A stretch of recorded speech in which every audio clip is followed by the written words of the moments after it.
Hi, everyone, and welcome to episode 213 of the Tick Bootcamp podcast. The title of today's interview is Shining Knight, an interview with Brett Knight. My name is Richard Johannesson.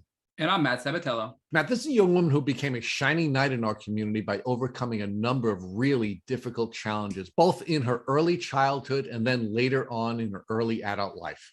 Rich, Brett went through a lot in her Lyme journey. She was called the crazy one by her friends and family, yet she continued to lean on her intuition and fight to find out what was really going on with her.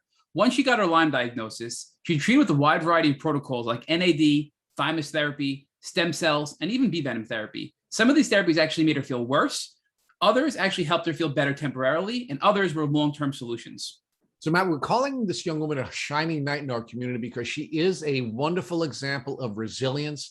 And she's also someone who just would not allow anyone, including her own family, to keep her down. So, Matt, without further ado, I'm really excited to introduce Brett Knight, our shining knight, to the Tick Bootcamp community. Hey, Brett, welcome to the podcast. Hi, thank you so much for having me. We're really excited to have you, Brett. We've been waiting a long time to get you on the podcast, and we finally have you here. And I know our folks cannot see you, but you look wonderful with your really cool hat on, and we're really excited to go forward with this podcast. So, Brett, can you share with us and our listeners where you are calling in from? I am residing in sunny California. I live in San Clemente. I have lived here for 7.5, 8 years, and it's a beautiful day outside. So I am just ready to share my journey with you guys. All right, and we're really excited to have you share your journey with us. So Brett, talk to us a little bit about your life. And I understand that you're a young mom, so talk to us about that experience. I am. I'm 26 years old. I'll be 27 next month, and I have a son who is 2.5. Congratulations. Thank you. He's so full of life. He's taught me a lot. Having Lyme disease, and being a mom has really taught me a lot. And so I'm really excited to kind of share that part of my life. And, being a mom, trying to fight, illness and conquering it and working past all these hard things. So, Brett, talk to us about where you grew up. What was your childhood like? My childhood, my parents were very young. My parents are still young. I have a 30-year-old sister, and my parents are under 50. So they had my sister, my mom was 16, and she had me when she was 20. And, I grew up really active. We were a very active family. We loved camping. I grew up going to Yosemite every year. I grew up at the beach, and my parents didn't have a lot of money, so they really utilized the beach and camping and these activities to make our life fun. But I also did have a lot of trauma growing up. My parents fought a lot, as they were dealing with 2 young children, and they were young themselves and growing up. So I dealt with a lot of fighting and anxiety and anger, and a lot of these things that I saw growing up were really hard growing up as a young girl. Now I can share this, and I have an amazing relationship with my family. So I'm sure they don't mind sharing, some of these harder things. But overall, I had a good childhood. And they taught me a lot to have perseverance and, work through some hard things, because my parents definitely, being such young parents and being married so young, set a really good example. So talk to us about what your educational experience was like. Where did you go to school, and what types of courses were you taking during your youth? And specifically, I'd like you to focus on any health courses or science courses that you had taken. I have always been drawn to health, I would say. My mom, growing up, we weren't allowed to eat cereal because she thought it was bad. And she was right? Yeah, she was right.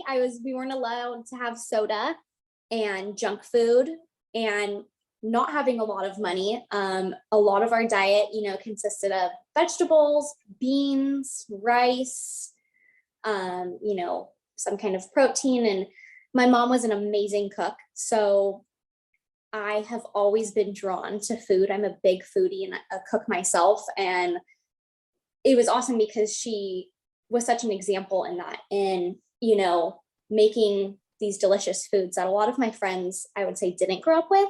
My mom was very adamant about having dinner every night together as a family. So every night we had dinner together, and food was, a big communal thing for us. And so while I was in school, school was always really hard for me. I excelled, but it was a lot. I feel like as I was growing up, they see this young blonde girl, and I was a towhead when I was younger. And I've always kind of felt like my whole entire life, because of how I look, I have been treated differently. And people always thought I had this amazing life and such an easy life, and I didn't deal with anything. And yet I grew up with a lot of trauma. And so in school, people, could be really mean to me. And so I really drew on certain subjects. I loved history. I loved art. Art was definitely a form of, letting myself go. And even though I wasn't very good at it, I just really enjoyed it. And so art was obviously a big one. Sports were always really big. I loved playing sports. I was always the girl that was playing football with all the guys, because I just loved like that competitive aspect. But as I got older, math was really hard for me. Math and science were always really, really difficult. And by the age of 12 or 13, I had been to, let's see here, maybe 10 different schools or 8. What is that? If I was in 6th grade, I think I want to say like 8 to 10 different schools. We moved a lot as a family. Like I said, my parents struggled financially a lot. So I think the longest I was in one school was 3 years. And other than that, every year was new teachers, new friends. And as I got older, I just started to struggle more and more with staying grounded and just sitting in a class all day. I really wanted to explore. And my biggest thing was I just felt like there was more to do than just sitting at a desk. I wanted to work. I wanted to be in the real world. And so as I got older, I actually went on homeschool, and it really allowed me creatively to kind of focus on what I was good at. And I was allowed to take like home ed classes, cooking classes. I surfed a lot. I was at the beach almost every single day.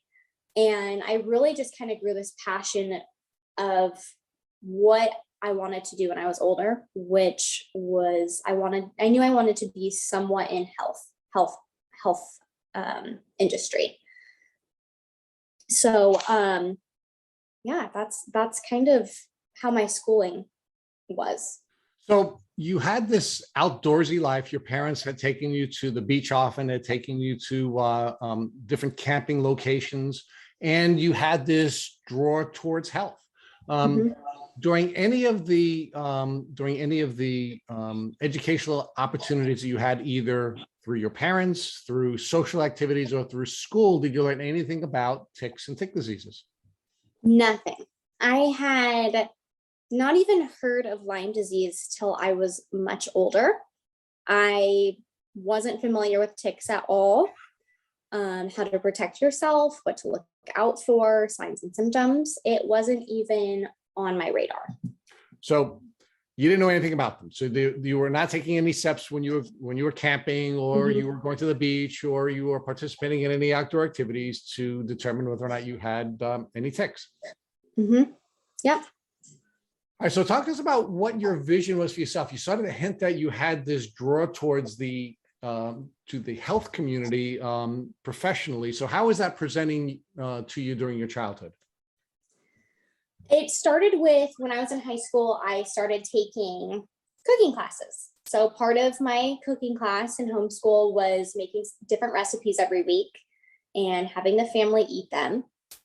And during this time, I really just took an interest in this. And so my mom just really let me kind of go for it. I had some bad meals, but I would say a lot of them are really good. And I drew off kind of what my mom would do and things I felt was missing in her cooking. And I kind of just came up with my own way of cooking.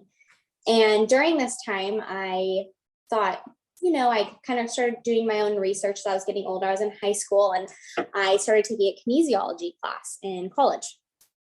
And when I took that kinesiology class, it really kind of just opened the door for me.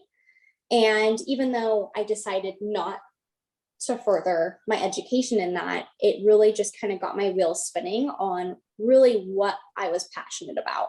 And what I was passionate about was health and wellness, fitness, being outdoors. And I knew that the emotional aspect was such a big deal. But at this time, I was very young still, and I didn't come to realize how much of my childhood had affected me. But I knew in my core, even when I was younger, that something wasn't quite right. And I always had like this deep longing for understanding those deeper feelings that I was going through. So Brett, talk to us about when the symptoms that you now know to be your Lyme disease symptoms first began to present. I would say, if I'm being totally honest, I really feel like a lot of my childhood, I dealt with some symptoms. I would have a lot of energy and then I'd kind of crash. I always had a hard time waking up in the mornings. I had a lot of anxiety, depression, my mind constantly racing. I just was having those symptoms. So as I got older, it progressively got worse. And when I had tried talking to my mom about it, she just said, "You're just emotional. I think you're just, a little depressed."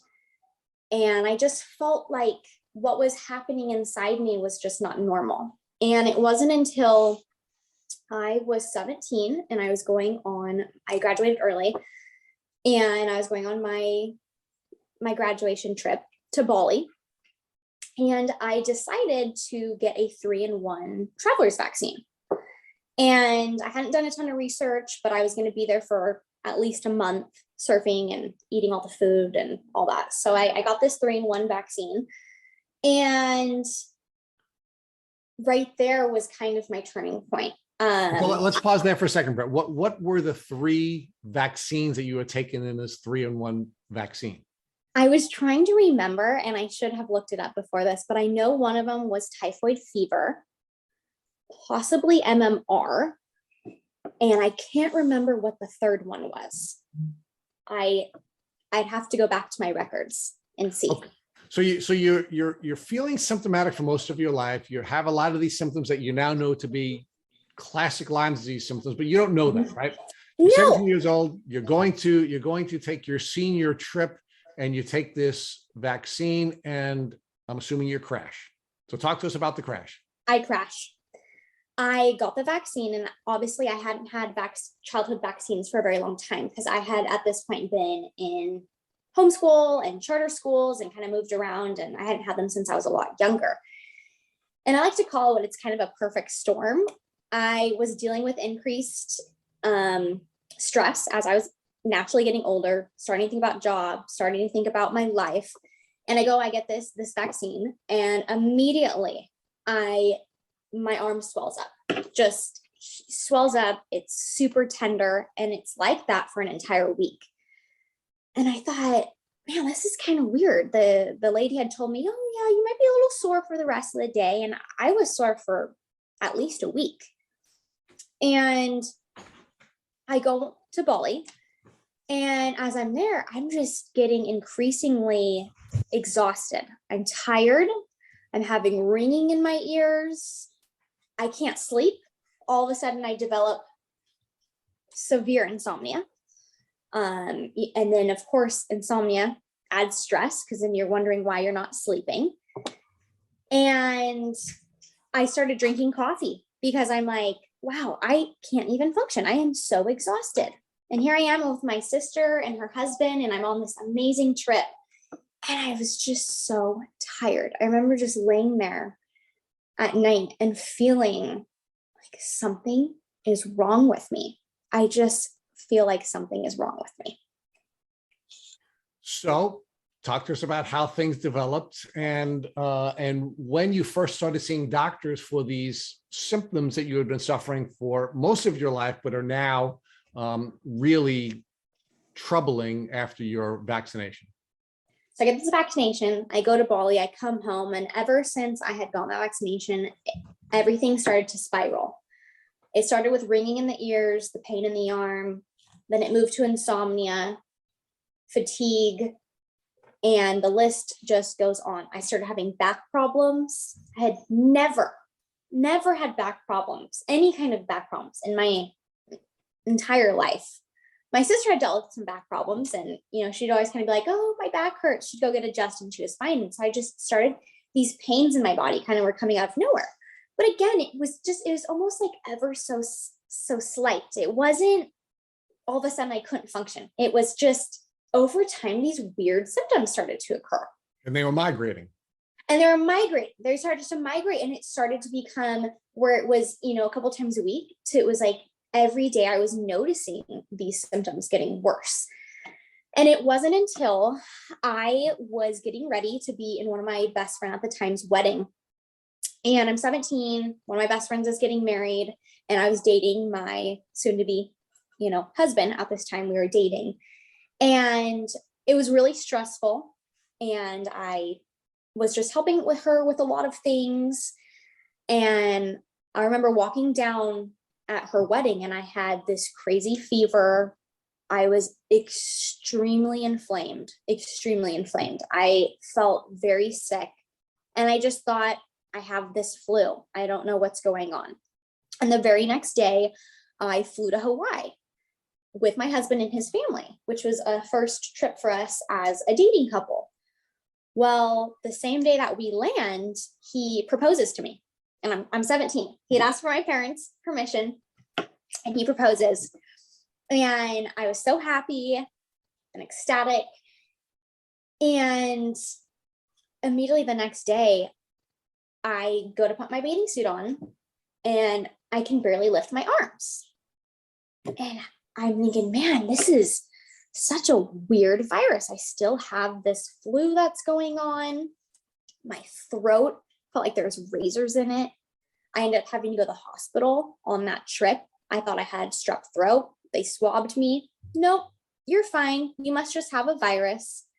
I was hiking, and I was an avid exercise. I exercised all the time. I was very active. I have hiked Half Dome. I used to run 45 miles a day. And I'm walking up this slanted hill, and I'm out of breath. I'm thinking in my head, this is so strange. I don't have a stuffy nose, but I feel like I have the flu. And one of these dinners I'm supposed to go to with my new in-laws, I couldn't go. I couldn't get out of bed. And I remember calling my mom, and I was in tears, and I'm sitting in the bathtub all by myself, none of my family around. And I'm calling her, and I'm just bawling because I said, something's wrong with me. I can't move. And she's like, I think you just have a bad virus. It's just settling in your muscles. Just to try to enjoy your trip, and we'll figure it out when we get home.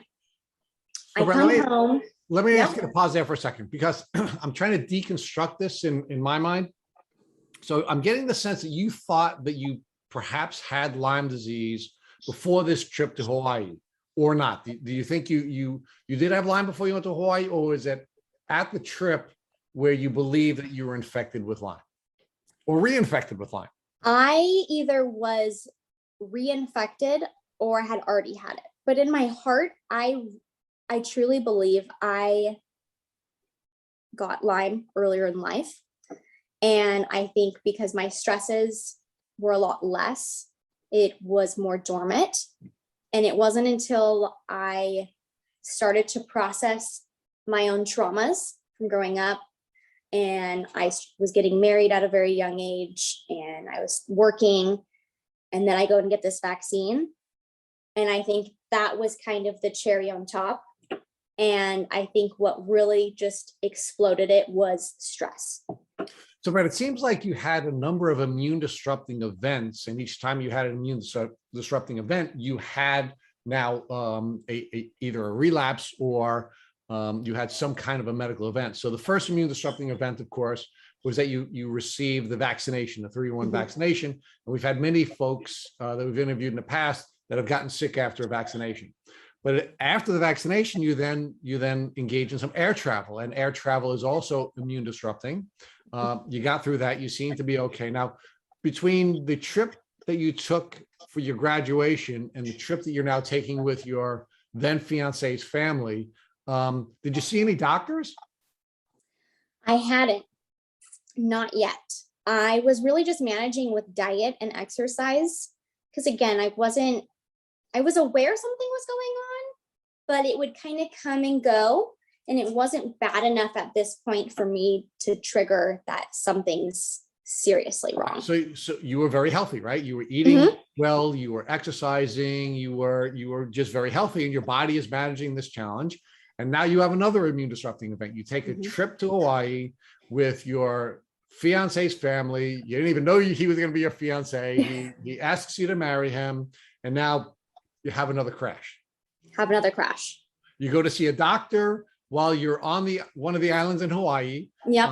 And you're told there's nothing wrong with you, and you're just sort of managing this. And so how does it progress? I mean, does it get worse while you're on the trip, or it gets worse? My symptoms just kind of gradually started getting worse. I started getting a head cold, fatigue, body aches, and I ended up flying home after the trip a couple days later.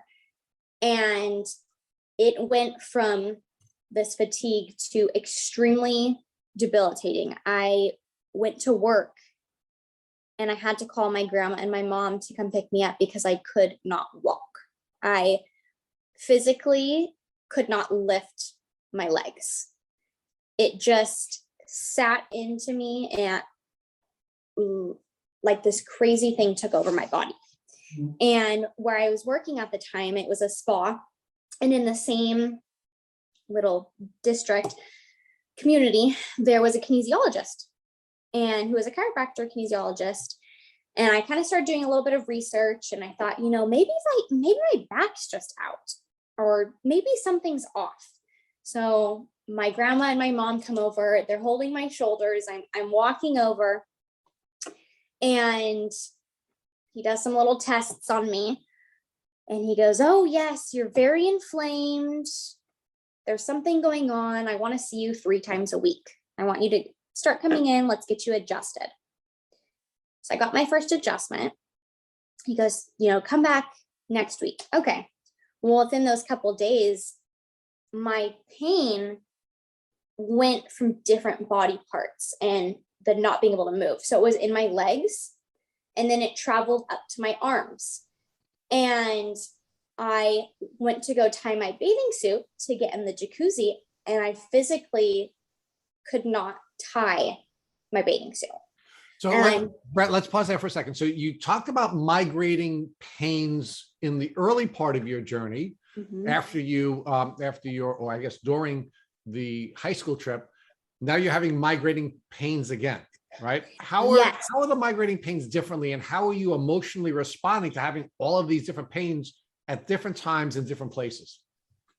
When my first started pains kind of started, they weren't as severe.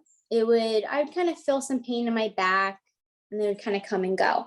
And with this after this trip, it was very significant. It was so painful. It was as if my bones and muscles were completely locked, which I had not experienced before. It was very scary. I was so young, and I knew something was seriously wrong because I had never experienced something this severe in my life. So now I understand from our conversation earlier that you weren't diagnosed with Lyme disease until you were 20 years old. So give us the development of your symptoms between this period in your life when you're 17 to when you ultimately get your diagnosis at 20, and how your symptoms were getting worse and worse. Over that period, my symptoms got more and more severe. So after the not being able to put my clothes on, tying my bathing suit, putting shoes on, after about 3 weeks of that, I had to take a medical leave at work for a month. I finally got in to see this blood specialist. He was a doctor, and we did lots of blood work. Lots and lots of blood work. He realized I was having some thyroid issues. Almost had Graves' disease. I was borderline Graves' disease. I was losing muscle mass because I was so ill I couldn't move. And it was very hard to exercise at this point. I was exhausted. So over this course of time to when I was 20, all these symptoms kept getting worse. But this doctor that I was seeing, even though he did some really in-depth testing, more so than most of the doctors I've actually still seen till this day, he never tested me for Lyme. And I had never even, again, not even crossed my mind. I was not aware what Lyme disease was. And it wasn't until one of the first times I had heard of it was from one of my best friends. She's older than I am, but it's actually my husband's cousin. And she has Lyme disease. And I had been dealing with these issues and trying to get answers. And I had seen her at a family gathering, and she goes, she starts telling me about some of these symptoms that she's always had. And she goes, "Oh yeah, I have Lyme disease." She's like, "Have you ever considered that you have Lyme disease?" I go, "What? No. I mean, I wasn't bit by a tick. I don't think so. I don't know." But from that point on, she kind of put this little bug in my head. So let's pause there for a second. Now, when you're having this conversation with your good friend, your husband's cousin, and she's telling you she has Lyme disease and she's describing her symptoms, did you see any similarity in the symptoms that you were dealing with? And if you did, why were you so troubled about the possibility of having Lyme disease? Yes, I did. I go, wow, so many of these symptoms were so similar, but something in me was scared. I was scared because I had heard of my husband's family talking about one of my, my best friend's now illness and how she had dealt with so much and her entire life. And I didn't want to go to that place. I thought maybe I was just dealing with something autoimmune, possibly. I thought maybe it was induced from, some childhood trauma or emotions I hadn't dealt with. And it wasn't until, I think from that conversation, I think I was about 18, 19, and it wasn't until like a year and a half, 2 years later that I was actually diagnosed with Lyme. Okay, so let's pause there for another second. So you have somebody who has Lyme disease diagnosing you with Lyme disease because she sees the identity of your symptoms. You agree that there's an identity of symptoms, but there's some part of you that's afraid to get that diagnosis and would prefer even to have an autoimmune disease diagnosed rather than Lyme disease. Did you, during that window of time between when you had this conversation and you finally get your diagnosis, did you see any doctors and did you ask any doctors to test you for Lyme disease?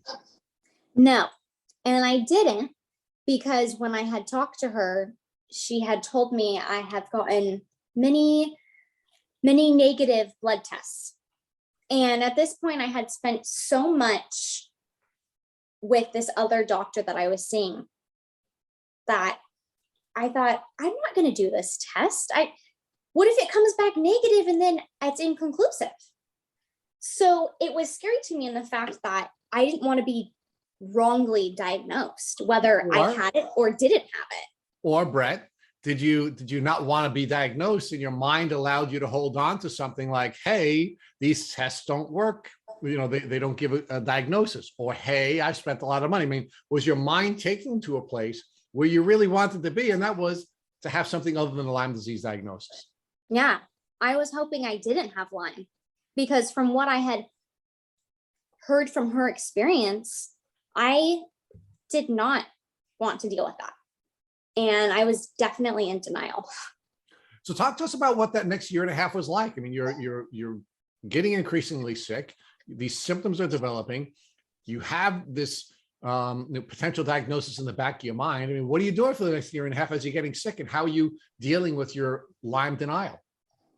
Increasingly getting worse and worse. And in this time, my marriage was getting harder and harder, because both my husband and I were trying to figure out what is going on. I was on paper doing everything right. I was eating extremely healthy. I was trying to move as best I could, go on walks. I ended up working less. I was already working part-time. I went down in another day of work. And I finally one day sat on my couch and I was bawling to my husband. And I just said, something is seriously wrong with me. I went from having these issues and these aches and pains and weird things and this insomnia, but I could still function, to where I could not function. I could not physically clean my house anymore. And I was so young. I just knew something is not right. Just something is, I'm like very seriously sick. Okay, so let's pause there again. So you're a year and a half into living this life where you're getting increasingly sick, and you go from being this uber fit young woman who is living a healthy life and intuitively making changes in her life so that she can manage this disease.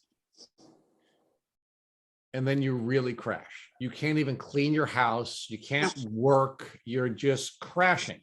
Does the Lyme disease, or the potential of Lyme disease, finally come to the front of your brain? Are you finally able to deny or stop the mind denial of Lyme disease and now ask a doctor for a Lyme disease test?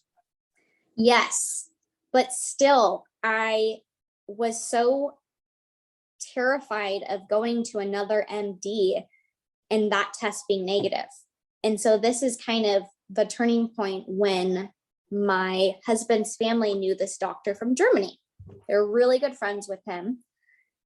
And he was, what I know now is, at the time, he was a Lyme specialist in Germany. And his family was telling me about this machine. They go, he has this biofeedback machine. It's this very special machine. It scans your whole body. It tells you what's going on. And it's extremely accurate. And they're begging me to come up to their house, and he's going to be in town. Just let him do the scan on you. And I go, okay, fine. At this point, I'm so sick that I felt like I couldn't go on any longer. I just was so sick. I was so tired. And I go, what bad can come out of it? So I meet with this doctor in their house, and I go upstairs, and I'm in this room, and he doesn't ask me any questions. He goes, I don't want to hear any of your symptoms. Let's see what the scan says. He goes, you can't talk for 20 minutes. And I go, okay. I'm sitting there waiting, it's downloading. I'm holding this little gadget in my hand, and he comes back in, and he starts going over my result. Do you have any issues in your right knee? I go, yeah, I always have. I always have had these issues ever since I started running. Okay. He goes, what's going on with your digestion? Do you have this pain? How does this feel? And I go, yeah, I've had that. I've had that for quite some time. And he reads me a couple more symptoms that were very specific. And he goes, well, I know why you're so sick. He goes, you have chronic Lyme disease. And I go, what?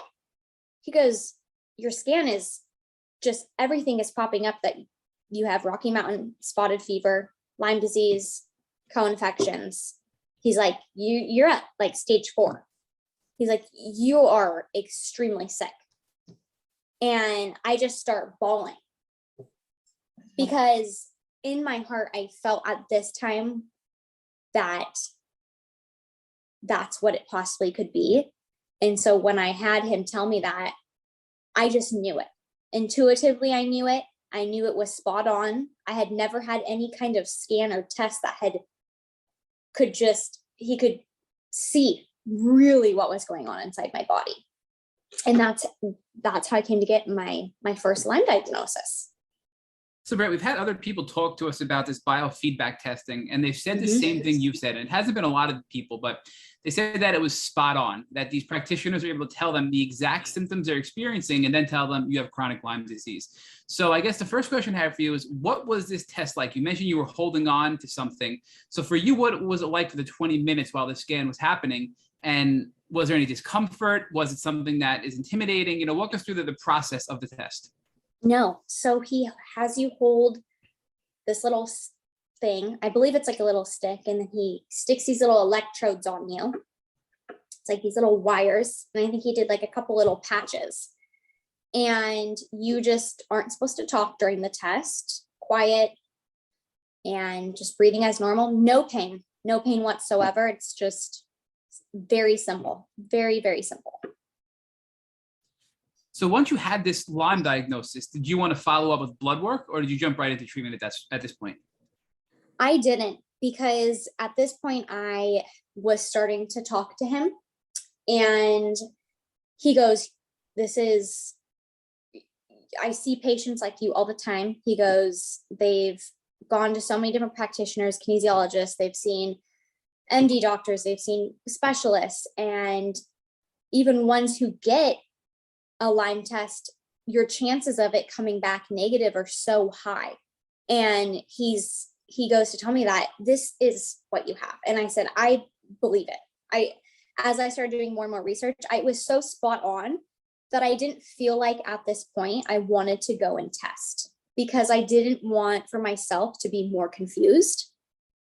The hardest thing about that was now trying to convince my family that I have Lyme disease, which was really difficult and took many years. And Brett, I think that's a layer in itself, that you had to convince your family you had an illness, and you don't see that with a lot of other diseases. So no. When you went back, walk us through what that was like, going back and telling your family that I had this biofeedback testing, I have chronic Lyme disease. What was that exchange like with you and your family at that point? They just thought I had mental issues. They thought I was just dealing with depression. They thought, oh, I had anxiety. I was kind of made out to be the crazy one. I've always been more emotional, and I like to talk. I like to share what I'm going through. And I really think I know they did not take me seriously. And I know now at this day, they just were not educated. And they weren't educated on just how severe I really was sick, because my family was seeing me, but I was married and I was at home all the time. And of course, when I go to see my family, I can put on a happy face and, I can try to be myself as much as possible, but nobody saw what was going on behind closed doors. So Brett, now you are married and your husband sees what's going on behind closed doors. How did he react to your chronic Lyme diagnosis from the biofeedback testing? He thought it was wild. He goes, this is crazy, but he thought it was great that I got a diagnosis and I was getting answers. He was so happy that I, finally decided to do this test, and having someone in his family already having Lyme, even though he wasn't familiar with it, he thought, great, she can connect with my cousin and, they can kind of work things out. The thing with my doctor, that doctor at the time, he still didn't take me seriously.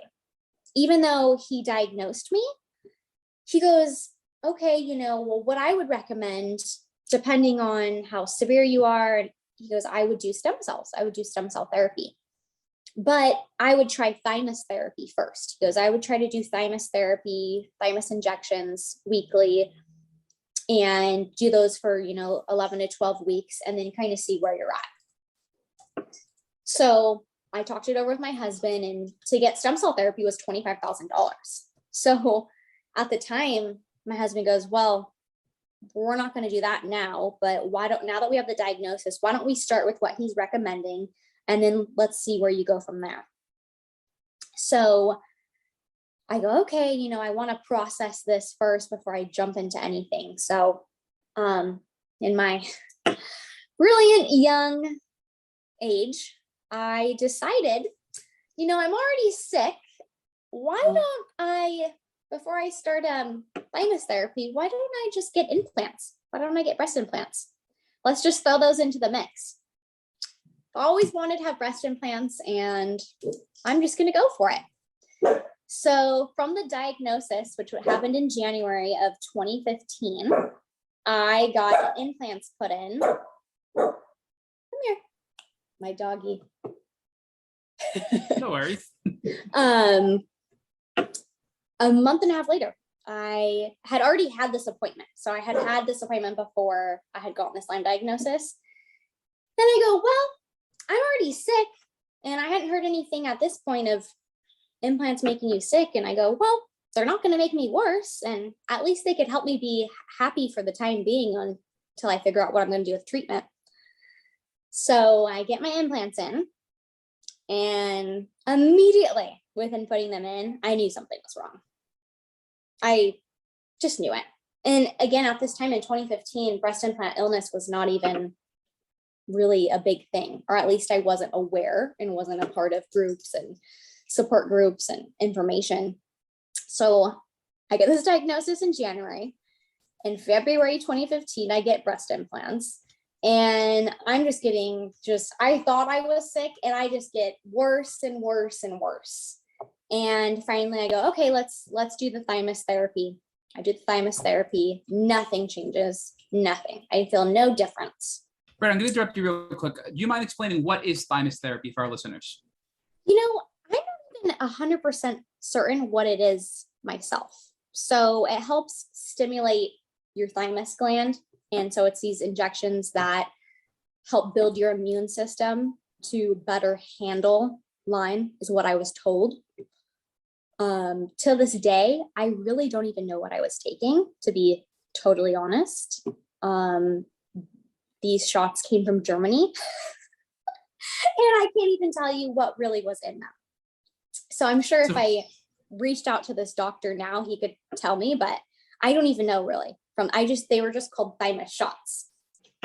So from what I understand, the thymus therapy is an immune modulating therapy, which helps your immune system get out of the autoimmune phase where it's attacking healthy parts of your body and get reset to focus on attacking the real bad things, is what I understand the thymus therapy to be. But it sounds like because you were so sick and now you had the breast implant illness on top of that, which probably made your immune system go completely haywire, it didn't help at all for you. Didn't help at all. Whereas my husband's family, who had done these immune modulating shots, they had all felt great after them. They go, oh, this is great. Any little tiny ailment they had was gone, and it was fine. And me, I go, this isn't helping at all. And finally, I think it was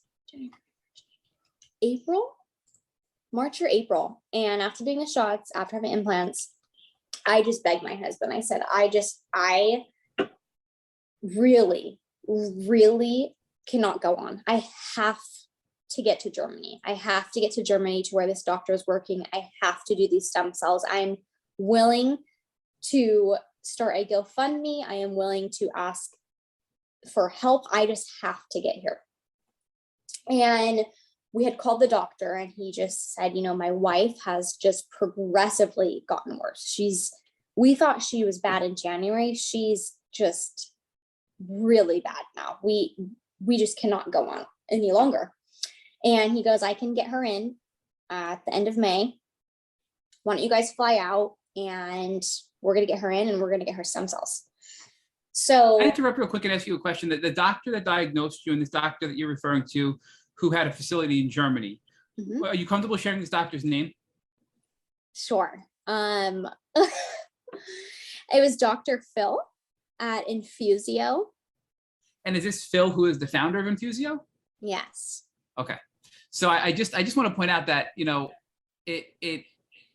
I don't believe in coincidences, and the fact that you happen to get diagnosed because somebody recommended you get tested by the founder of Infusio, which is one of the most well-known Lyme clinics in the world, is really powerful. And I think that's really a big part of your story. So I just wanted to interrupt and point that out. So I'm sorry for interrupting. I defer back to you. That's okay. That's okay.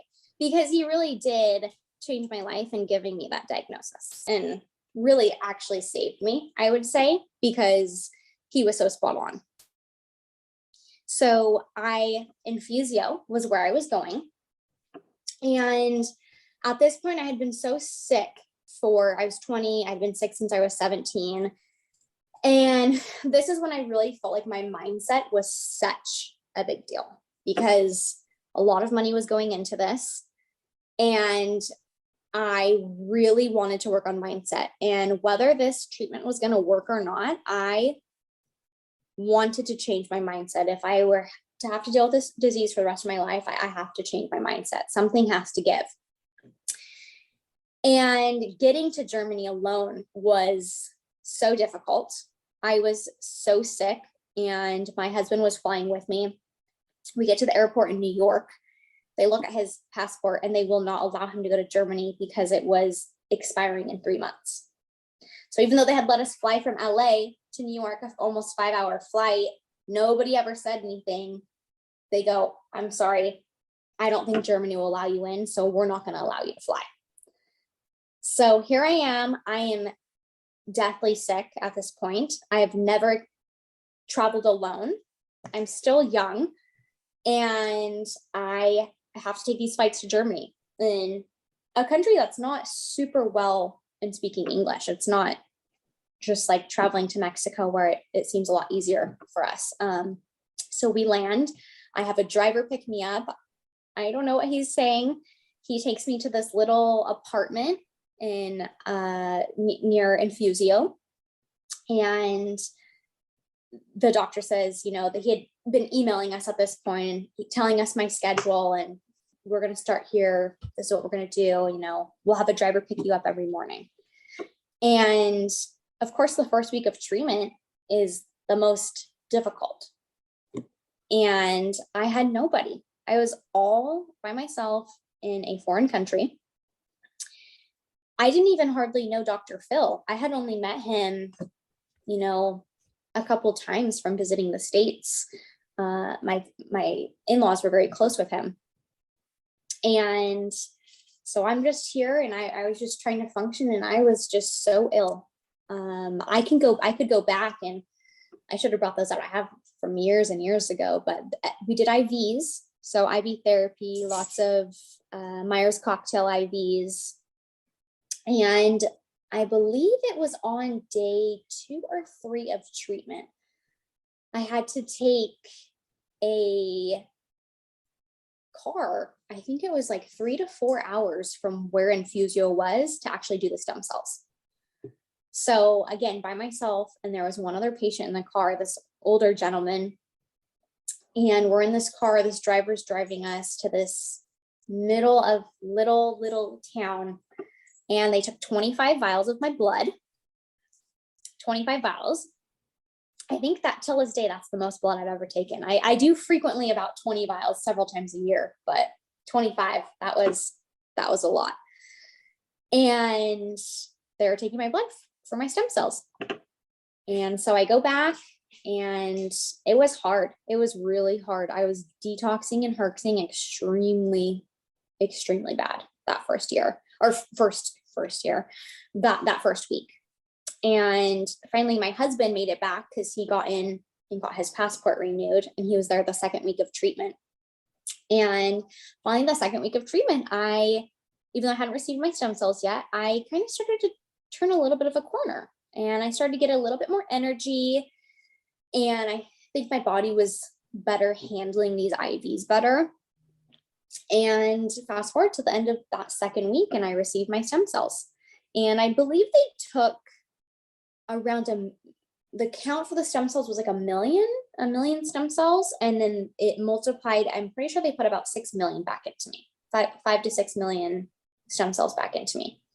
So when I got it, I just prayed and prayed. And I was like, if this is not, just please help me with my mindset. This is going to work. I felt like I really was manifesting it.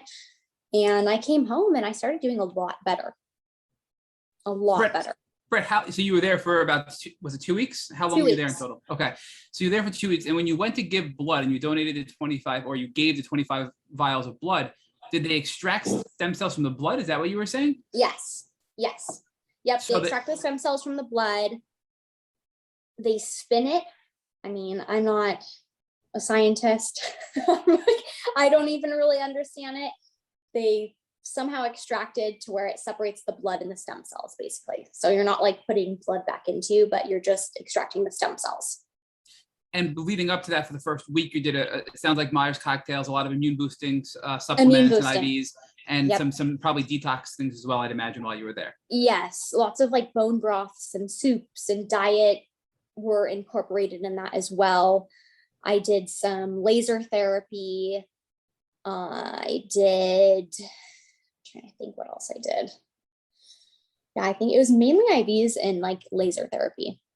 And when you got the stem cells in the second week, was it one shot? Was it one infusion of the stem cells? And how long did that last? One shot, one infusion. And it was a big, thick, big, gigantic vial of it. And I can't remember, since it's been so long, how exactly they did that. But I want to say it through an IV or a port, they put them into me. And did you feel anything, Brett, that day you received the stem cells? And if not, did you feel anything when you returned home shortly after? I want to say I felt anything from that day other than relief. I just felt this journey had been so long that for the first time in a very long time, I was hopeful. And I figured, this is a very big journey. I've traveled a long way. This has to help me in some way. It has to.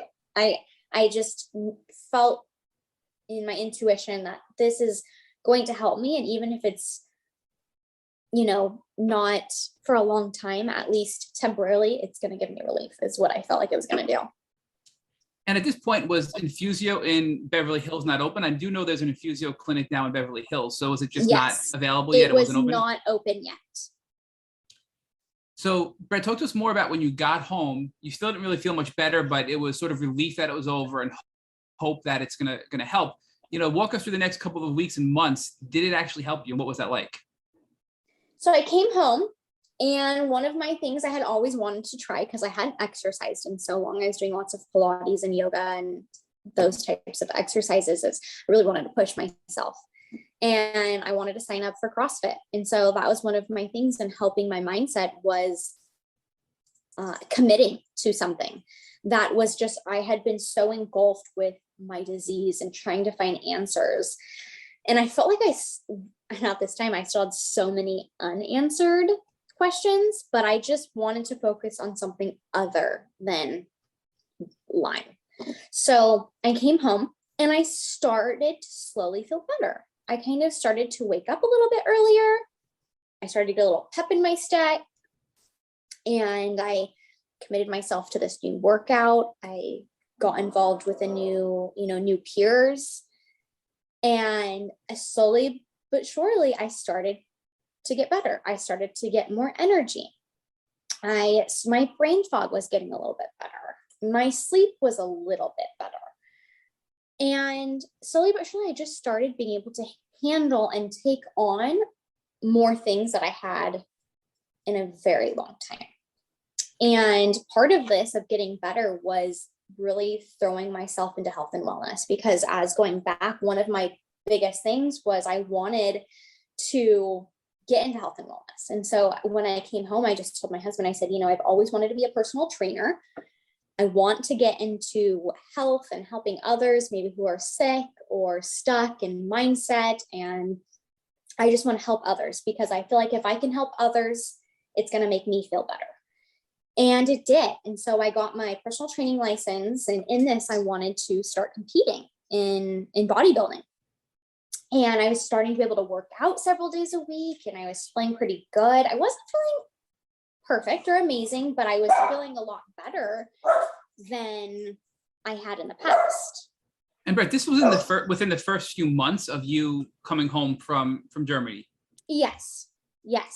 And really, I would feel like it was because of like that heavy mindset of like, this is going to work is what really kind of pushed me too. But Brett, what were the expectations set by the doctors in Germany at Infusio? Did they tell you that it was going to take 6 months, a year, several months? What did you walk away thinking based on the treatment you received? He told me within 6 months, I should have I believe it was 80% of my symptoms diminish. And within a year, I should be at 90% of my symptoms diminished. And one question I had asked him was, is this going to get rid of my Lyme? Am I not going to deal with this anymore? And he said, no. And I was thinking in my head, okay, so I'm spending all of this money, I'm doing this, and even if it works, but I in the back of my head, I just kept thinking, okay, so it's not killing the Lyme? Because that's what I asked. I said, so is it actually killing? Because as my knowledge is it's a bacteria, obviously. And just common sense, I thought, okay, well, I have to kill the bacteria. So if I'm not killing the bacteria, I thought, so it's just going to go dormant. And that's kind of how he explained it. Yeah, it's your immune system. He goes, by doing the stem cells, we are better making your immune system to better deal with the Lyme. So hopefully your symptoms diminish to down to 90%, and you don't really have to deal with this ever again. And I said, well, what about stress? Is what if, stressful? I mean, life is stressful. There's always a death. There's always something stressful that's happening, a job change or a family member or a change in life. And he goes, well, if you ever need to come back, then you know where to find me.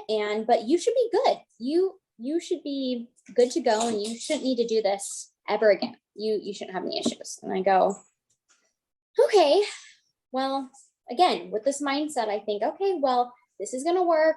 It's going to change my life. And it did. It actually did temporarily. It really did change my life. I came home, I started getting better and better energy wise. I was dealing with stress a lot better. I was having difficult conversations. I was being able to, function more as a normal, as you could say, normal human being. And in this, I just wanted so badly to be separated from my Lyme. And this is when I started to compete competitively in bodybuilding. And if you're familiar with bodybuilding at all, it's extremely stressful in the body. You're extremely limited in what you can eat. You're calorie restricted. Your body is put under an extreme amount of stress. But at this point, I felt like I needed something to really challenge me. I just wanted that really hard mental grit, and I wanted to put myself in something where I could put my head down and I could grind it out and just focus on something other than Lyme. And that's exactly what bodybuilding did for me. And during that process, I had built up my business, and I was now working with clients and training them and helping hundreds of men and women. And it was so satisfying. But it wasn't until after my first competition that some of my Lyme symptoms started coming back. And those were the fatigue, major stomach issues. My depression was kind of coming back again, and just starting to become really tired again. And at this first competition, I had won and made it to nationals. And so with that, I thought, well, I have to go to nationals. I placed first in this competition, and I felt like I had worked so hard for this, and I'd been through so much that I wanted to do it again. And it was when I started to compete that second time that I knew something was off. I knew I was pushing my body too much. And I just knew it. I knew that I shouldn't have done this. I should have not done this. But my thinking at the time was, well, if I'm going to have Lyme for the rest of my life, I want to do what I want to do. And I was. And so it's like, now that I look back on it, I'm still happy that I did it, because it taught me so much, and it taught me to have consistency and to have grit and to be committed. And I ended up stopping competing because I knew I wanted to have children one day, and I didn't want it to mess with my hormones long term, even though I was a 100% natural bodybuilder, but still just eating at such a calorie deficit.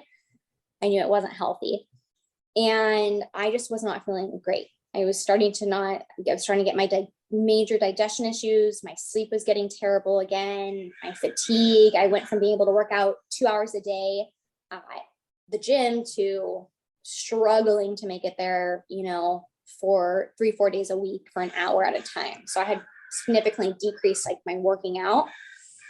And it just progressively from there just started getting worse again. So Brett, talk to us about, at this point, you went to Germany, you got better, and now you're starting to get sick again. You mentioned early on that your family just didn't believe you, and they thought you were just crazy. So at this point, did they actually believe that you had Lyme disease because you went and got treatment for Lyme and started to feel better, or were they still doubting that you were really sick? They were still doubting me this whole time. They didn't do any research.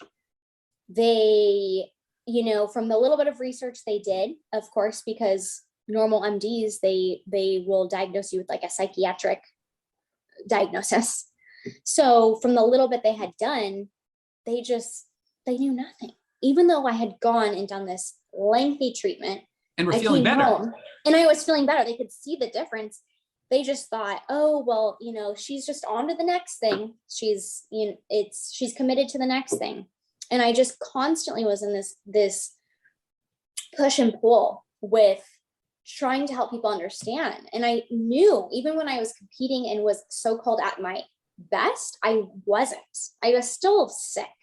I just was so much better from where I was that I really emphasized the good part of what I was dealing with. So Brett, let me ask you a question about this. So for people that are listening that are struggling to get their family to believe that they're sick, whether they don't have a diagnosis yet or they do, and people just don't want to believe it because it's such a controversial disease, what advice would you give them based on what you've learned with your family to help them shortcut their family's belief of their illness? A good thing is to watch the documentary Under Our Skin, or Under My Skin. I think it's that one. Educate them on the symptoms. So educate them on what falls under having Lyme. It doesn't take having a positive blood test to mean that you have Lyme. And that's the biggest thing, is education, is trying to educate them. And second, believing in yourself, because I dealt with for a very long time through friends and family that I was labeled the crazy one. I still have people who label me that I'm crazy because I have gone through an incredibly hard journey. And it's finding someone who does believe you and who will talk to you, and getting your circle and building your self-esteem from there, and sharing your journey. So it's sharing your journey, whether it's just with your spouse or your best friend or your mate and your friend, and just having those like open conversations, because community is very important, because this is obviously, as we all know, a very lonely disease.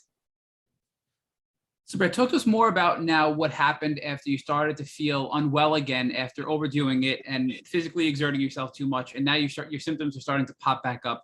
Did you go back to Infusio? Did you get more stem cells? What happened next? I didn't. So I just thought, I'm going to stop competing. Let's try and reduce the stress from the gym and the external stressors that were not necessary. So I thought, let's increase my calories. Let's decrease the gym. Let's work on some of these, issues and see if things resolve. And some of it did. I started to get a little bit energy, a little bit, and but I could still tell something was off. And so it wasn't until the following, I stopped competing in June, and I forget which year, 2016. I think it was June. June of 2016, I believe, 2017.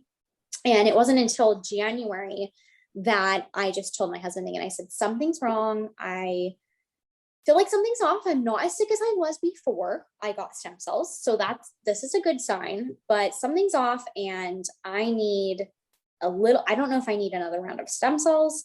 And this is at the point where Infusio had opened up Beverly Hills. So I had gone up there and seen Dr. Phil again and gotten a couple IVs. Again, I think it was just Myers cocktail that I could have gotten pretty much anywhere here in Orange County, like an IV place. And I did some laser therapy, infrared therapy, actually, specifically. And he goes, yeah, you can do stem cells again, but it's going to be expensive. And he goes, why don't we just do NAD therapy on you? And I wasn't super familiar with that. And, I go, okay. I'm like, I don't even know what, NAD therapy is. What does it do? And so I go back up to Infusio for 4 days. I go through this 4-day therapy. I do the, what is that called with the ozone therapy. Ozone. Yeah. So I had done ozone therapy several times when I was up there with blood. And, I had remembered when I was in Germany, they did ozone therapy as well. That was actually one of the treatments, just remembered that I felt good. Did ozone help you? Was that an immediate thing where you felt better? It was an immediate thing. It was an immediate thing. And it wasn't night and day. It just gave me a little bit of energy, I would say, and a clearer mind. So went back to Infusio, fast forward. Okay, I do my 4 days. And I didn't really notice a big difference. I just still felt like something was off. And this was NAD, the 4 days of NAD therapy. Okay. Yeah. Yep. NAD, if I'm remembering correctly. Pretty sure it's NAD therapy. And Brett, what is NAD? I think a lot of our listeners probably don't know what that is. So from my understanding is it kind of helps like all of your cells. And again, I was naive still at this point where I was educated, but I didn't even do a lot of research on it. And same thing. I mean, I could even look it up because I'm not I think you're spot on, Brett. I'm pretty sure, from what we've learned on the podcast, NAD is really used to help stimulate cell regeneration. Cell regeneration, that's the word. Yep, and it really helps, I think, with cognitive processing as well, with brain fog. Those are two of the biggest things it helps with. That's exactly what it is. Thank you. I still have, as you can tell, Lyme brain. I'm right there with you. Don't worry. And keeping track of all of these things, it's like, I can't even remember some of these things that I do because half the time they don't work. And it sounds like NAD didn't work for you, right? You did one for 4 days and didn't feel any better. Nothing. I felt nothing. If anything, I felt worse. I felt worse.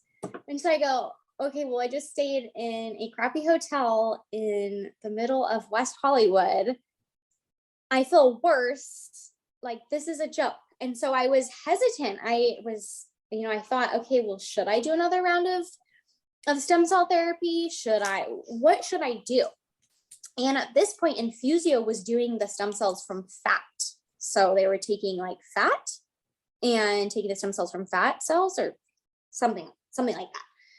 And from what I had been reading on the Infusio page, the results weren't great. And the results seemed to be a lot better from the blood. from when the blood was extracted and not from like the fat.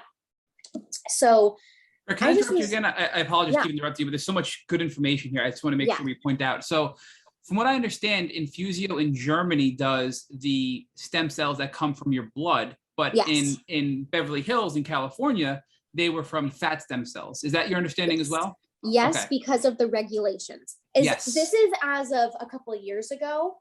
Again, I believe Infusio is open in Beverly Hills, but I don't even think they do stem cells there anymore. I'm pretty sure they shut that portion down. I could be wrong. And I'm not even sure if you would probably know better than me. I don't even know if Infusio is open in Germany anymore. From the last I had heard, there was some movement going on with that. And that was like a year and a half ago. So, but Infusio in Beverly Hills, their way, because of regulations here in the United States and California, was from fat, and then the stem cells in Germany was blood. And from the fat, from their group, from personal testimonials of people I had personally reached out to, they didn't see a big difference. None of them had seen that like big difference I had felt with the blood stem cells. And to me, that was a red flag, because I already felt like the stem cells had only worked for a couple of years. And then I slowly was reverting back. So that to me was a red flag. I just didn't want to spend any more money if I wasn't 100% positive. And I still knew that stem cells do not kill the Lyme bacteria. And as I was starting to research more and more, I knew I had to find something that killed the Lyme bacteria. Because if you're not going to be killing the pathogen, stressful events, like I've said, are always going to come up. Whether you are competing, whether you're getting married, whether there's a death, there's always going to be these stressful events. And I thought, if I'm going to spend the rest of my life, I know I'm going to have these stressful events, I can't be spending all this money every couple of years to do stem cells. It just was not practical. So at this point is actually when I had found somebody, or they actually found me, somebody on Instagram who had followed me on my page and saw me posting about what I had done in the past and, current things I was doing to try to manage my Lyme, had reached out to me, and she goes, "Have you ever heard of bee venom?" And I go, "No, what does that even mean?" And she goes, "Oh, I sting myself with live bees, and there's a whole Facebook group on it, and you can get information there." And she goes, "I've been feeling so much better these last several years. You should look into it." And I'm like, okay, sounds good. That's so random and so interesting to me. So I had joined one of these groups. Can't remember the name of it because there's a couple of them now. And I had joined. I kind of was looking through people's testimonials, and there was some good, there was some bad. And I just kind of kept it in the back of my head as I was continually thinking of, okay, because I knew the next step that I wanted to take. At this point, I had dealt with Lyme for so long. I felt like I had tried so many different therapies. I had gone up and down. I'd gotten better. I had gotten worse. I kind of was evening out. I knew that whatever I invested in, the next thing, like I really wanted to think about it. I wanted to research it. I wanted to ask all the questions and really figure out, okay, how exactly is this treating my Lyme? How is this getting at this pathogen? So during this, I wanted to get pregnant and to become a mother. And me and my husband had discussed, okay, well, if we're going to have kids, obviously one of the big discussions was, well, what about Lyme? Because we knew that Lyme could be passed to your child. And my response was, I knew I could not live without children, and that I wanted to have children, and that at least if my child were to have Lyme disease, that, I would know the proper steps to take.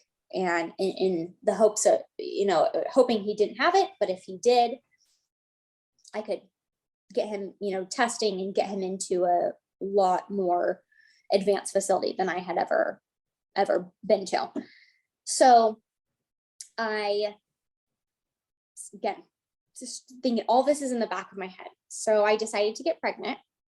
And I got pregnant very quickly, and I had a very healthy pregnancy, and I felt pretty good.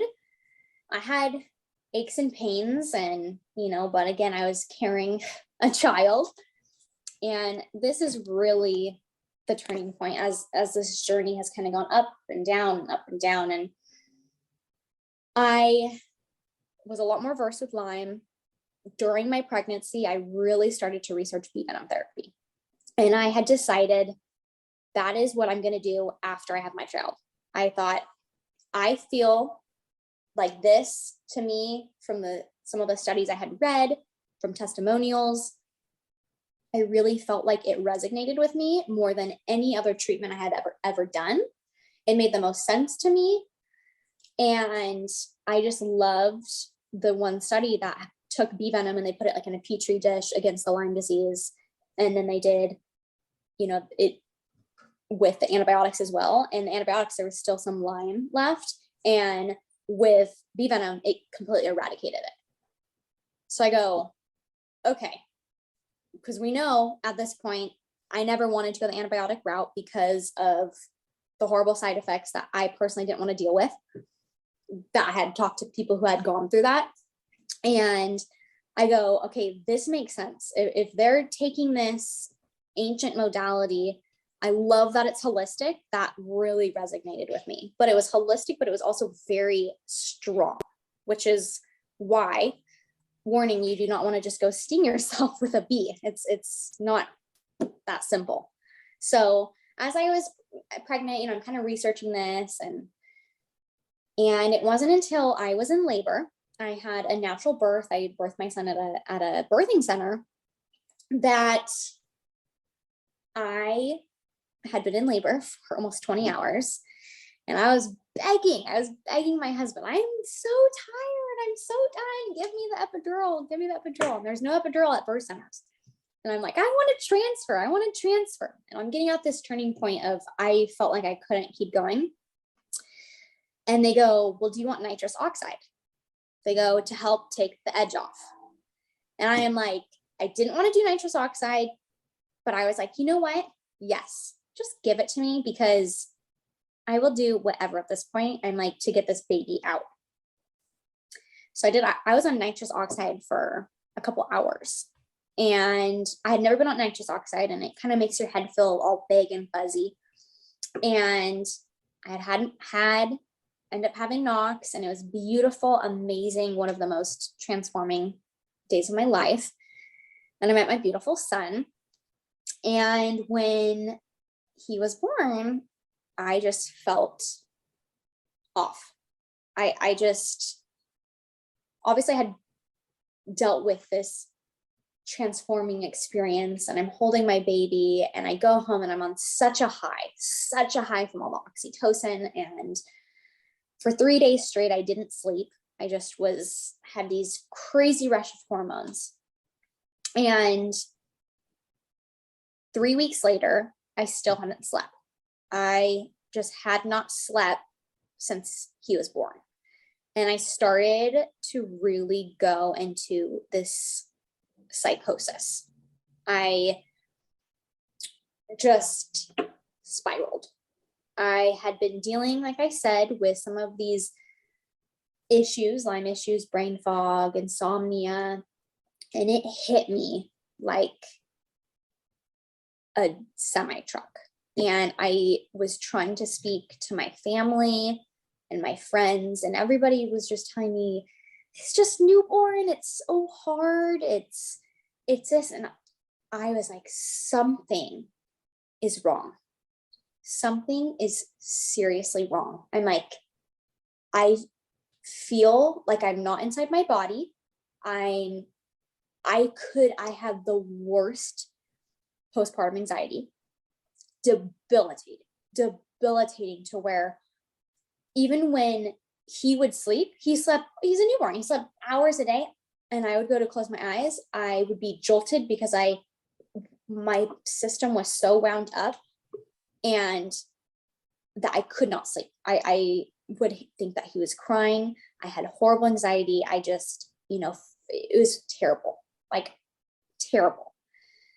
And I just knew, I was like, I have to get on this treatment. I'm going to have to get treatment for Lyme or something. Something is going on. And as time went on, my son was dealing with health issues. At 10 weeks old, we were in the hospital, and he had a kidney infection. It was a bladder turned kidney infection. And from that point on, I knew something was off with him, because I was like, no, I don't know any child that, they say, oh, bladder infections happen, but it's a lot more common in girls. And with boys, I just, we were in the hospital for 3 days, and they just kept telling me, oh, this must have just been a fluke thing. Yeah, his kidney's enlarged, but, I think this is just a fluke thing. I think he's going to be okay. It's something my intuition has always brought me back. It has never led me astray. It never. Anytime I've had this deep gut feeling, I've always been pretty spot on. And so I just started researching, and I started talking, and I ended up finding a childhood friend that I had grown up with, and her daughter had dealt with like chronic bladder infections. And so I thought, okay, I'm going to keep her in the back of my mind, because if he ever gets one again. Sure enough, at 11 months old, he got another bladder infection. And I take him to the doctor, and they wanted to basically tell me that he had a bladder infection because he wasn't circumcised. And I'm like, that doesn't sound right to me. I'm like, how is his kidney so inflamed? Like, this sounds like an internal issue rather than a foreskin issue. And, so they put him on antibiotics again, and, okay, we clear it. And at this time, I'm like, he's been on antibiotics multiple rounds, and he's only 11 months old. I'm like, this is terrible. He had already dealt with skin issues and, spitting up and sensitive to, different foods. And then again, bam, a month later, gets another bladder infection. So 3 bladder infections within a year. And I go, something is not right. And so sure enough, I take him back to a pediatric urologist, and they go, oh yeah, well, what we recommend is either, circumcising him or putting this ointment on and doing this protocol. And I was not okay with that. And so I finally reached out to my friend, and I go, okay, this doctor obviously isn't working. And I ended up seeing a different pediatric urologist. Thank the heavens, because he was amazing. He immediately said, I have a very hard time believing that this is being caused by his foreskin. I believe that this is being caused from internal. Something internally is going on. And during all this, I'm still dealing with all of my Lyme. I am sicker than a dog. My child is now having these symptoms that I was thinking, is this Lyme? Because is this Lyme settling in the kidneys? Is this Lyme settling in the bladder? Something's off with us. And we do some tests on him. And one of the tests was like a MAG3, which is a pretty gnarly test. They send like a radioactive fluid in their body, and he has to lay there for, I think, like 2 hours, and they test at what point the kidneys are draining and all of that. And so after this test, it was actually we got really good news that his kidneys were draining fine. They were functioning right where they needed to be functioning, which was huge. And his anatomy was off. His right side ureter had a hard time draining. And so if you think about the bladder, here's the kidney, the ureter comes down and meets the bladder. And something with the connection right there, his right side just drained a little bit slower. And it's something that he, unfortunately, he would just have to outgrow. But the doctor was pretty confident that he goes, with children who deal with this, usually over the age of 1 is kind of the cutoff of like, the infections start to slow down. So during this, before we could get this MAG3 test, which took 3 months to get into, he was on antibiotics every day for 3 months. Every day. because my doctor and his doctor at the time was so scared of him getting another infection, and we didn't know the functioning of the kidneys. So like kidneys work at 50 and 50%. So he's like, if his right side kidney is only functioning at 20% and he gets another infection, he might lose his kidney. And so that was terrifying, because obviously I don't want him to lose his kidney. We don't know what's really going on. Come to find out, they're functioning at 1550. It's just draining slower from the ureter to the bladder. And so no surgery was needed, which was awesome, because we were pretty positive before doing that test with his urologist that he was going to have surgery to correct it. He goes, you know, I think he's good. You can pull him off of the antibiotics and, you know, go on your way, and let's keep in contact. Let's, you know, keep me up. Well, from that last bladder infection when he was a year old, he hasn't had any. So, and he's had an ultrasound, and he's outgrown his little issue and hasn't had any bladder kidney issues since. So where I'm getting with all of this is, as I'm dealing with all of this, of course, mom intuition, I've always felt like my son, I hope that my son isn't dealing with Lyme, but I have a feeling that he has dealt or is dealing with Lyme. So with all of this, I'm dealing with all of this, and my postpartum just getting really, really bad, very, very dark and deep postpartum depression. I just knew something had to change. And this is when I took the steps, and I was like, I am going to learn how to do bee venom. I'm going to learn about my body, and I want to be tested for every autoimmune disease that you possibly can, because I'm like, something is wrong. No doctor has properly diagnosed me with autoimmune, even though I knew I was dealing with something autoimmune, and nobody had diagnosed me. And even with all this, after all this research I had done, I still was terrified of going to a doctor and being rejected. And it wasn't until I took a course to learn how to do bee venom, and there was certain blood work that they recommended and that they do, and come to find out, where I'm going to piece this all together, is one of my autoimmune is I have pernicious anemia, where I cannot process B12. I cannot process it through my gut. I basically have an antibody that blocks the absorption of B12. So the only way to get B12 in is through intramuscular injections. And there's 3 different types of B12. So it depends on your genes. So you have to, you know, get your genetic testing done to figure out, do you need a methylcobalamin? Do you need a hydroxycobalamin? Do you need the I forget the other, it's like a CY cyanocobalamin. Well, from that point of having my son, and from getting this other autoimmune diagnosis finally, when I was in labor, I did nitrous oxide.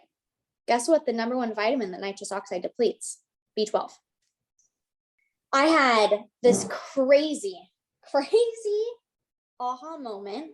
I started bawling, because I knew it was like, I had this beautiful son. I had, you know, planned for this beautiful birth. I get on this nitrous oxide. And from that point, it was like done. Any B12 in my system that I had completely depleted me of it, because I was on nitrous oxide for 3 hours. But Brett, you were just a stressed mom. You were just a mom who lacked sleep, who wasn't really sick, right? Who has postpartum depression, postpartum psychosis, postpartum anxiety. That's just what I have. I'm crazy again. I do want to circle back, because you mentioned your breast implants as well.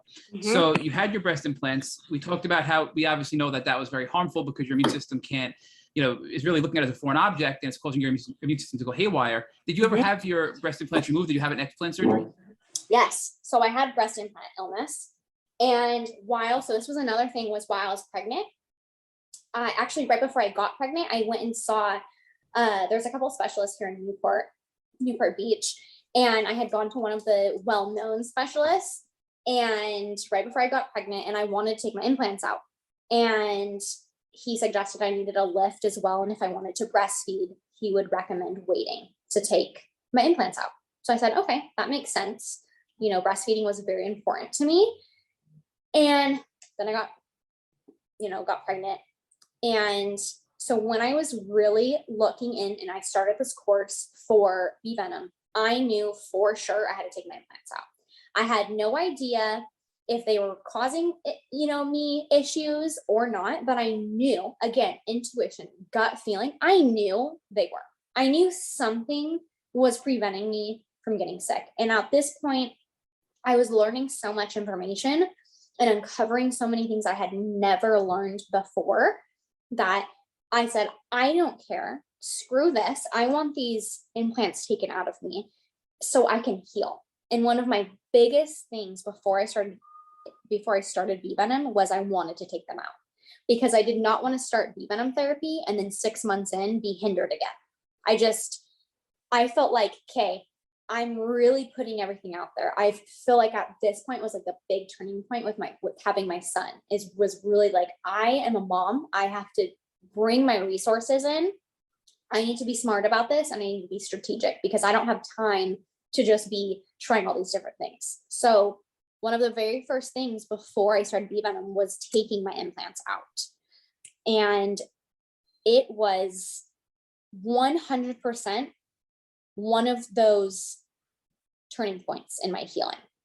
I felt by taking my implants out, it allowed me to begin healing. And come to find out, I had only had my breast implants for 5 years, and my right one was ruptured, completely ruptured. So I was having breast implant illness. I was dealing with silicone toxicity and heavy metals and all the awful things that breast implants have. And this is, again, I had gotten my implants in when I was 20. And when I got them taken out, I was 25. I had only had them 5 years. And I have pictures that, my whole right implant was so mangled. It looked like a bear got to it. It was horrible, completely yellow, discolored, and had just been leaking in my body for who knows how long. So Brett, talk to us more about now when you finally made the decision, okay, I need to do Venom Therapy. And I guess before that, the question I have for you is you realize you had this problem, this autoimmune problem where you couldn't process vitamin B12. Yep. So did you start doing injections of B12 before I Venom did. Therapy? But it took me. Oh, I'm sorry, but did it help? Did that help? Was that an immediate help or was that a gradual thing over time that built up? It was a gradual thing. And the reason for this was I had to try a couple different types of B12. So I started with the cyanocobalamin or something CY cobalamin B12. And that's basically kind of the most lowest grade of B12 that you can get. It has some fillers in there, I believe, some preservatives, and it's just not a very clean, as you could say, version of B12. So I didn't feel any difference. Then I tried methylcobalamin, and because I do have MTHFR gene mutation, and of course, methyl is supposed to be great for MTHFR. Well, it did the opposite effect. It made me extremely angry, very anxious. I felt on edge. And so I'm like, okay, this is not working. And it basically came down to my genes because I have some other genes, I think, which is COMT, if I'm remembering correctly. I think it's COMT, but that is I have a little bit more COMT than MTHFR. So then this is when I found the hydroxycobalamin. And when I started injecting with the hydroxycobalamin, I started to notice a little bit of a difference. And I was like, okay, my cognitive is getting a little bit better. I'm getting a little bit more energy. My depression's getting a little bit better. And I've now been injecting for a year and a half. And I feel like I'm getting better, but I'm still figuring my dosages out because it's so unique. Pernicious anemia is so unique to each individual. And it just really depends on so many different factors play into how much B12 you need. Did you go on a really long hike? What have you been eating? How has your stress been? Have you been exercising? And it's very unique. So I'm still figuring out the perfect dosage, but I feel like I am very close to getting it pretty spot on. So right now, I'm really excited to hear about Venom Therapy. We've had a couple of other guests in the past talk to us about it, but walk us through the process. Did you do it yourself? Did you join, a group? I know there's a lot of Venom Therapy groups out there that kind of work with you to do this. So talk us through the actual implementation now and follow up with the Venom Therapy. So in this, implants out, started my B12 injections first, try to get that going. And in this process, I was prepping my body. So another thing that was encouraged was to get celiac testing. So celiac testing is often very misdiagnosed, just like Lyme disease. But I had eaten mainly gluten-free for many years, but I cheated. I cheated, a couple times a month, and I'd have a slice of bread once a week, and I didn't feel anything from it. I felt nothing from it. And it wasn't until that I was extremely strict with going off of gluten, like very strict, not even eating out, for almost 8 weeks and cooking most of my meals, to then switching. And I did 6 weeks of gluten almost every day because I was prepping for an endoscopy, because I really wanted that immune reaction, because I wanted it, is most reactions, if there's any reaction going on with celiac in the gut, they can, pick it up from the endoscopy. So it was when that I did the 8 weeks. Oh yeah, I don't really notice any difference, to where I reintroduced for 6 straight weeks. And I just was in pain, so depressed, felt horrible. My fatigue was much worse. And my endoscopy came back negative though. And so then I'm just like, okay, well, I did some more research, and from what I've collected is I just have a non-celiac gluten allergy. So, which again, I'm not discrediting that. I personally don't believe I do have celiac, just because I feel like if it's cross-contaminated, I don't see like a big enough impact to when I'm like eating it straight. So I really do feel like I have just an allergy to gluten. So finally, after that endoscopy and getting those results, I felt like, okay, I'm ready to start Venom Therapy. And Venom Therapy, for anybody listening, is a very serious therapy. It's a natural modality. It's an ancient modality, but it is not something to be taken lightly. It took me almost a year of prepping my body, doing tests, figuring out, trying to find what autoimmune issues I was dealing with to be able to start stinging.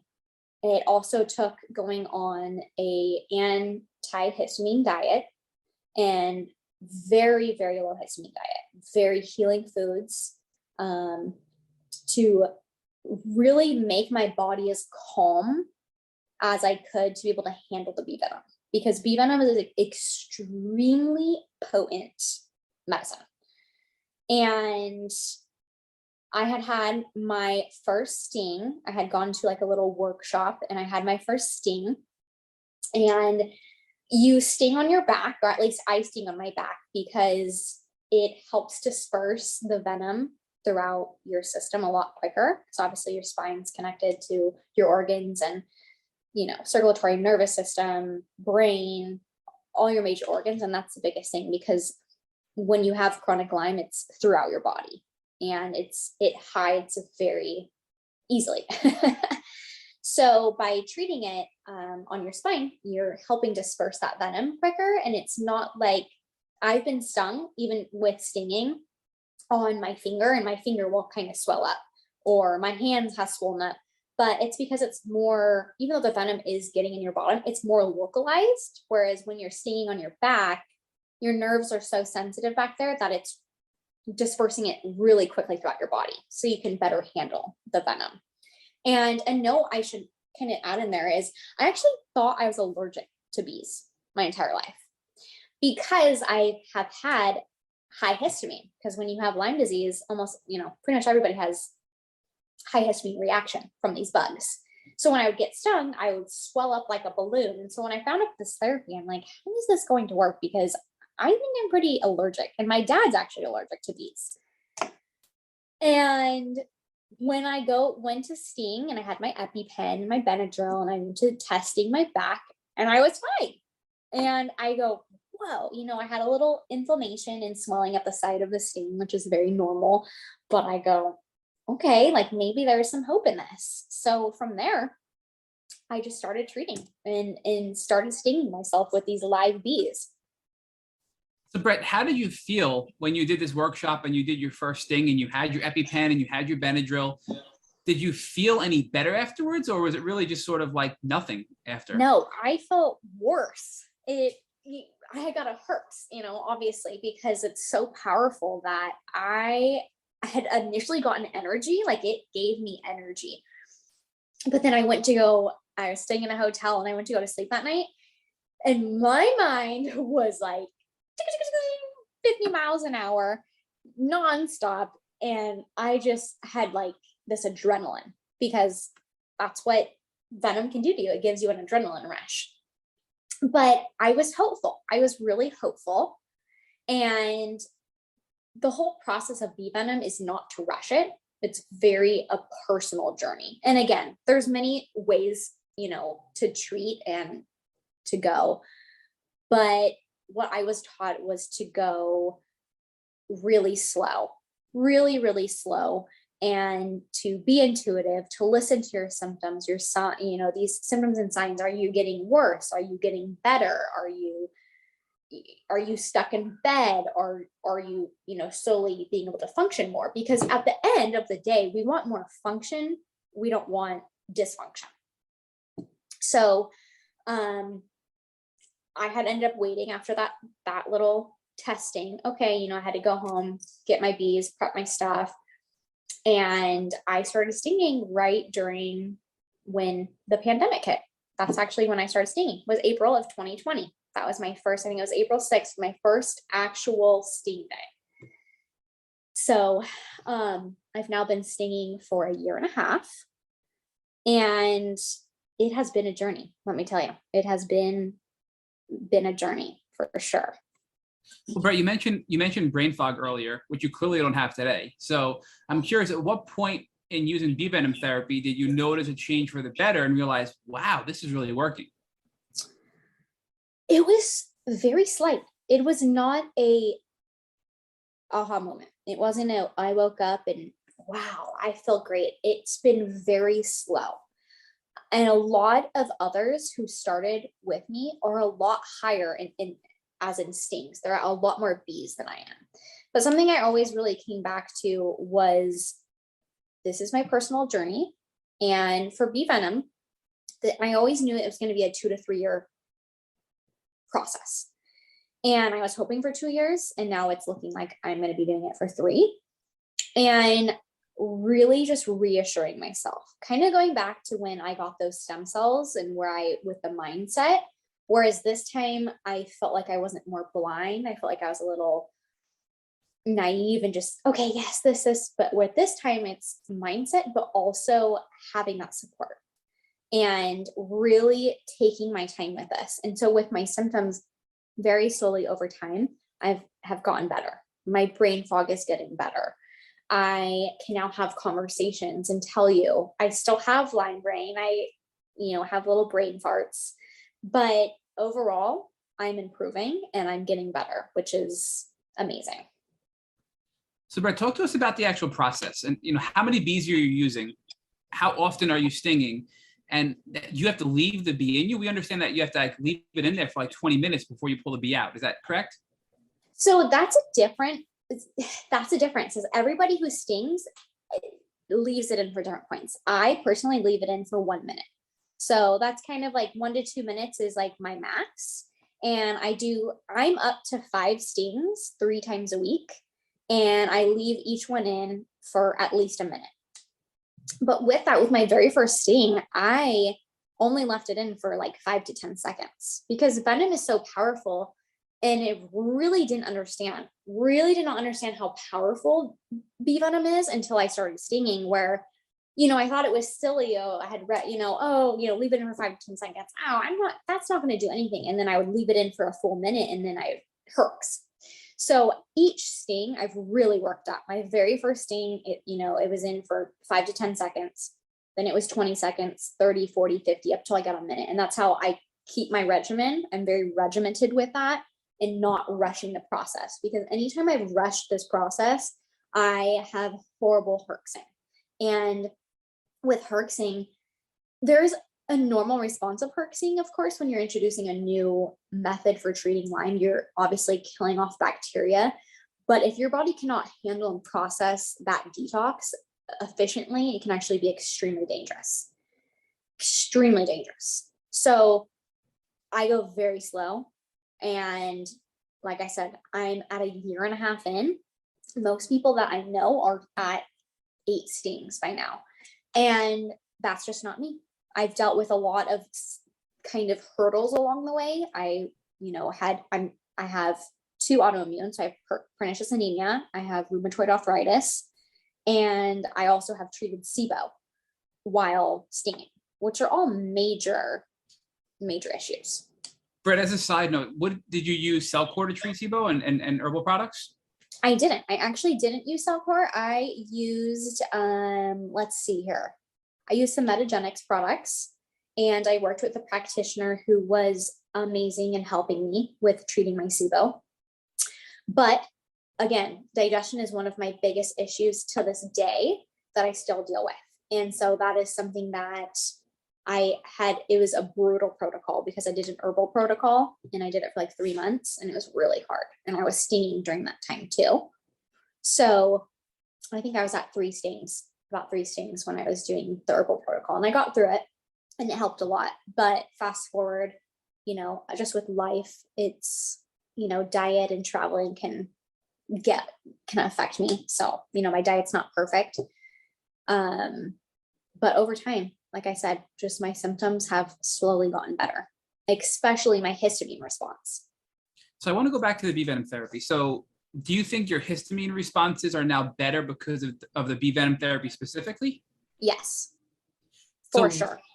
what other properties does bee venom have to help? So like we talked about, obviously it can kill spirochetes, it can kill the Lyme bacteria, Yeah. but the limited knowledge Rich and I have about bee venom therapy also helps really bolster or strengthen your immune system, and it can kill a wide variety of other pathogens, not just the Lyme bacteria. Is that correct? Yes, that is correct. And it basically, so with your histamine, and I have MCAS, so mast cell activation syndrome. So when you have, again, most people who have Lyme have this mast cell activation syndrome. So bee venom comes in and it actually helps destroy like that mast cell and like breaks it up. And again, I might not be describing this perfectly, but something with the properties in the bee venom help to really target the mast cells, which is causing that histamine response. So when I was first stinging, I had to be like on an extremely low histamine diet, because you're obviously introducing a histamine. So it's funny because you're introducing, bee venom, which can aggravate these mast cells, but in the long run, it actually ends up helping the mast cells and helps everything calm down. So that's why it's so important to go slow. And over time, I have been able to increase my histamine foods like crazy. I can eat so much more histamine. I can tolerate alcohol a lot better. I really, really had to cut alcohol when I was first stinging, like the first 6 months. I mean, like bare minimum. Now I can handle a couple, skinny margaritas a week and be okay. And I can still sting, and I'm not going to have side effects from it. However, when I was, first into this and first doing this bee venom, I could not do that. It would severely affect me and my stinging, and it can make you have an allergic reaction to the bees, which is what we do not want.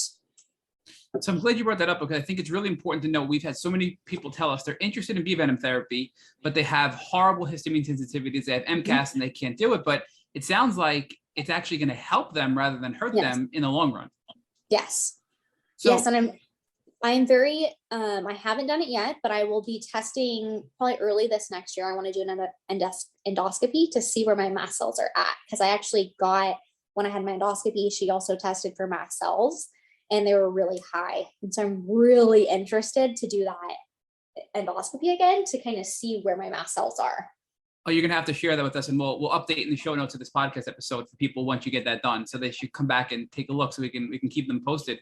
But Yeah. I do want to focus on, because we often know when you have Lyme, you generally have other things going on as well. So it's, it could be parasites, it could be other viruses, it could be co-infections, it could be Babesia, Bartonella, Ehrlichia, you mentioned you had Rocky Mountain spotted fever earlier. So does bee venom therapy address all of those things as well? Because some people think of it as, is it a targeted therapy, or is it more of like this broad spectrum immune boosting and sort of like broad spectrum anti-pathogen, protocol you can use?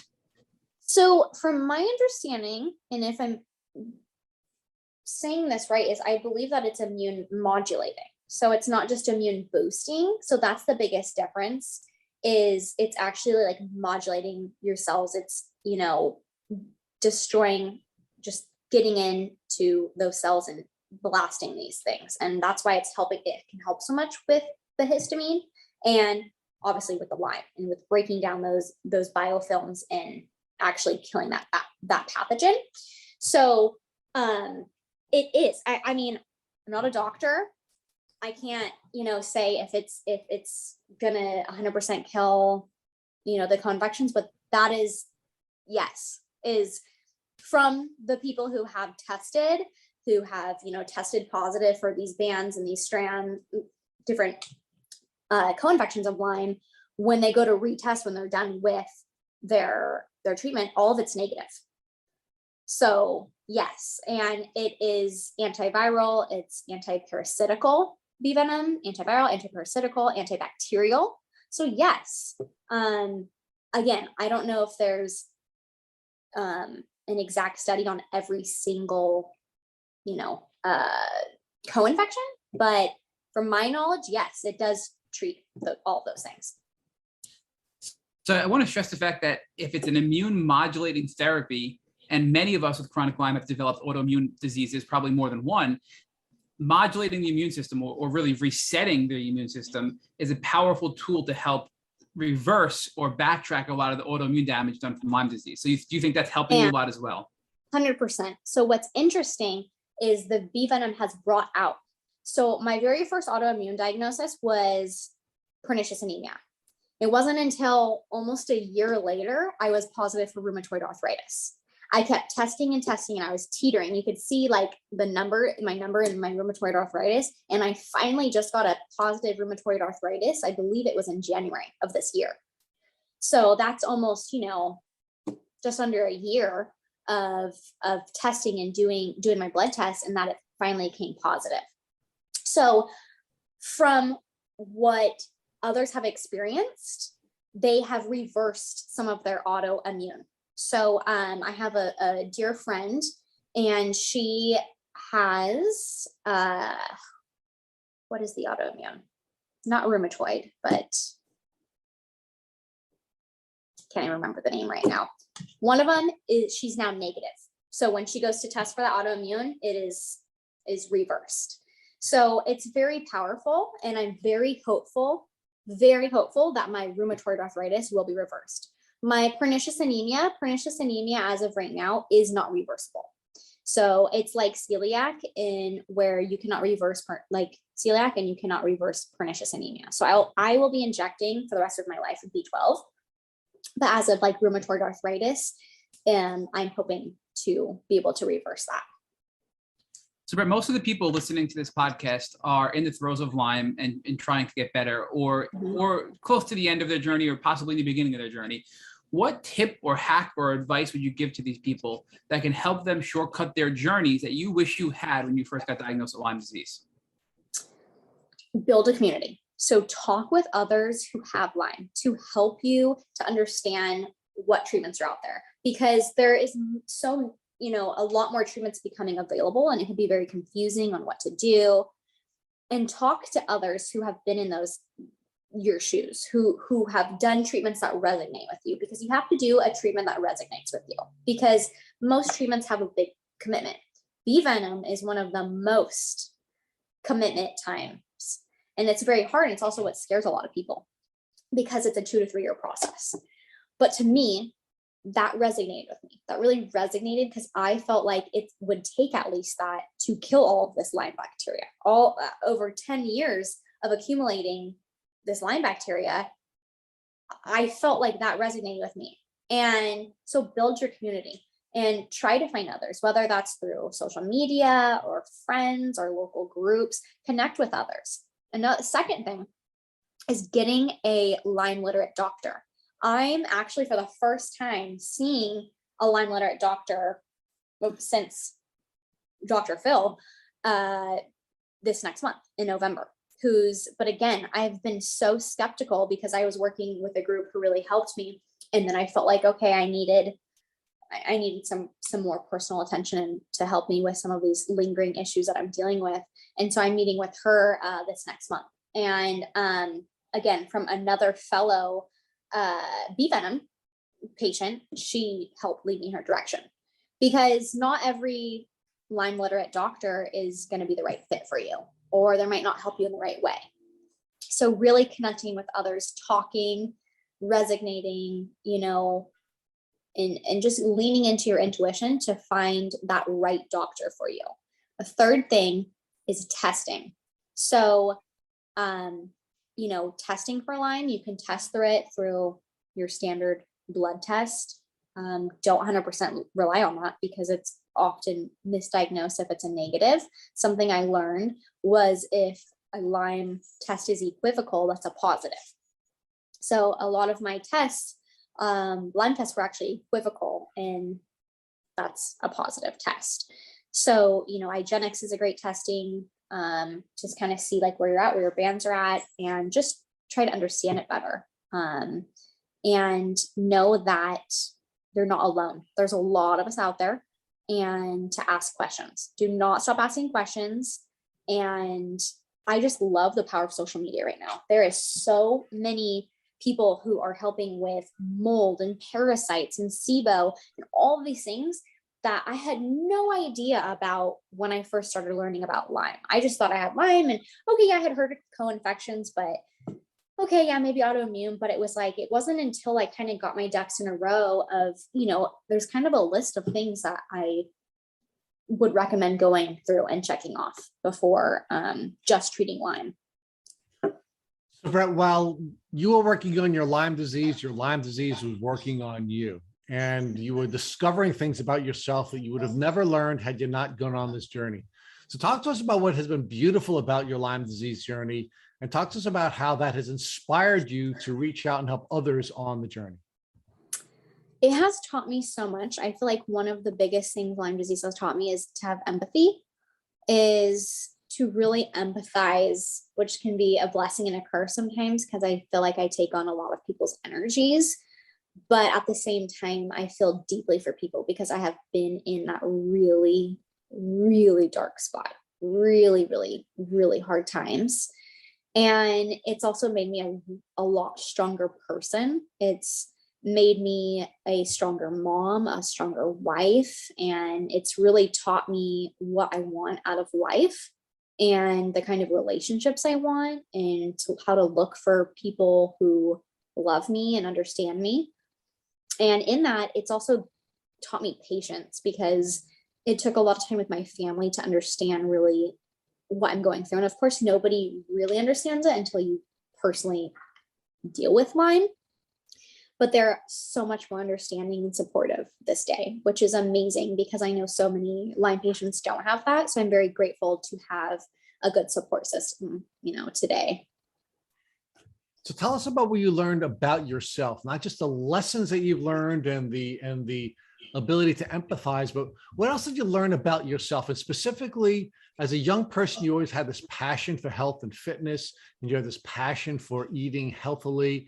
And how did that reveal itself after you sort of stripped away all these sort of challenges or these expectations that are put on us by our families and by the educational system and by society in general? I have learned about myself that I am capable of anything I put my mind to.